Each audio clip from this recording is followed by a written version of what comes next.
விடுதலை போராட்ட தியாகி சங்கரலிங்கனார் எந்த வருடம் உண்ணாவிரதம் இருந்து உயிர் நீத்தார்? Option A 1951, option B 1954, option C 1956, option D 1957, option E இவற்றுள் எதுவும் இல்லை. ஸோ இதற்கான சரியான பதில் 1956. ஸோ முன்னாடி பார்த்தீங்கன்னா நம்மளுடைய அந்த தமிழ்நாடு அப்படிங்கிற பேர் வந்து 1969 தான் சட்டம் நிறைவேற்றி இருப்பாங்க. ஸோ அதற்கு முன்னாடி பார்த்தீங்க அப்படின்னா மெட்ராஸ் அப்படின்னு தான் அழைக்கப்பட்டிருக்கும் நம்மளுடைய மாநிலம்.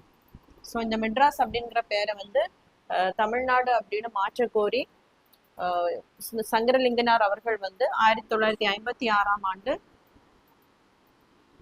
ஜூலை 27ஆம் நாள் வந்து உண்ணாவிரதம் இருக்க தொடங்கி இருப்பாரு. ஸோ உண்ணாவிரதம் இருந்து மொத்தம் 76 நாட்கள் வந்து உண்ணாவிரதம் இருந்திருப்பாரு. அக்டோபர் 13ஆம் தேதி இதனால உயிரிழந்திருப்பார். ஸோ இவருடைய அந்த கோரிக்கையின் படிதான் அண்ணாதுரை அவர்கள் 1967ஆம் ஆண்டு முதலமைச்சர் ஆன போது அதற்கான தீர்மானத்தை வந்து நிறைவேற்றி இருப்பாங்க. என்னைக்கு அப்படின்னா ஜூலை 18. ஸோ அதுதான் நம்ம தமிழ்நாடு டே அப்படின்னு செலிப்ரேட் பண்றோம்.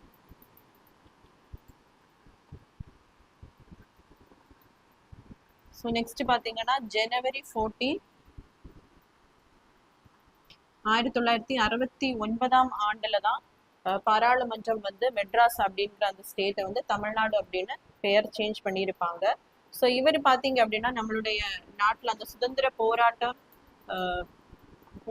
விடுதலை போராட்டம் நடக்கும்போது 1930ஆம் ஆண்டு ஸோ இந்த உப்பு சத்தியாகிரகத்தில் திருச்சியில் பார்த்தீங்கன்னா திருச்சி டு வேதாரண்யம் வரைக்கும் ராஜாஜி அவர்கள் உப்பு சத்தியாகிரகத்தை வந்து மேற்கொண்டிருப்பார். ஸோ இவருடன் இணைந்து வந்து சங்கரலிங்கனார் அவர்களும் போராடி இதனால 6 மாசம் சிறை தண்டனையும் பெற்றிருப்பார்.